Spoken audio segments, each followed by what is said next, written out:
iyadoo arrimaha la xiriira dhulka la isku haysto ay ku soo badanayaan magaalada Gaarisa ayaa waxa arrimahan ka hadleen qaar ka mid ah odayaasha Gaarisa.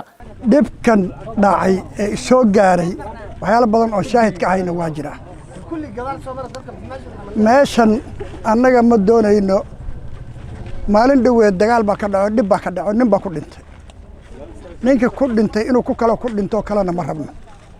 dadka waa walaal waan wada dhalanay waan wada degannahay in la isboobo ama la isdhaco ama xoog la isku tumeeyo ma jeclin. aniga oo hadda maanta 78 jir ana ma rabo in colaad iyo dhib iyo balaayo aan qalqaaliyo. nabad baan rabnaa walaalahana ee hadda xoogga tumiyaan hayaan ee dhulka dhaca hayaan dad masaakiin ah meesha leh dad agoome ebaale ninka dhulka u horeeyay ee qabsaday agoontiisi baa joogtaa waa dhul agoon leed waana la dhacayaa.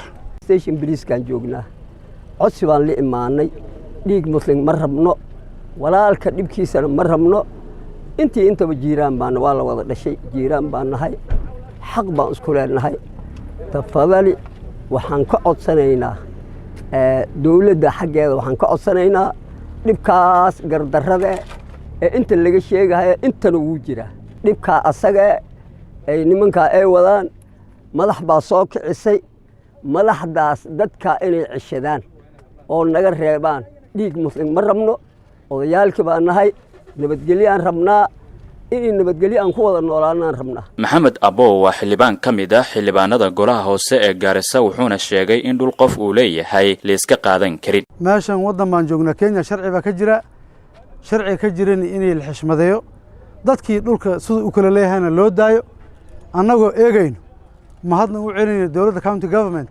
ayaga hadda dhulka asaga inay la dhisto diideenba dhulka asaga ring road baa la dhahaa dawladda county waraaq bay ka soo qortay wasiirka ee dhulka u salay macnaha uu aaba ka yahay oo uu yiraahay in dhulka la dhisanin waxaan ka xunno oon rabnaa inaan dadka u sheegno qofkii meesha ku dhintay ee halka ruux aha geerida ka dhacday ayadana waan tacsiyaan ka jeedinaynaa qoyskii uu ka soo jeeday iyo eheladii marka waxaan rabnaa in saas loo ogaado. Bashiir Axmed Daqane, Honkebol TV, Gaarisa.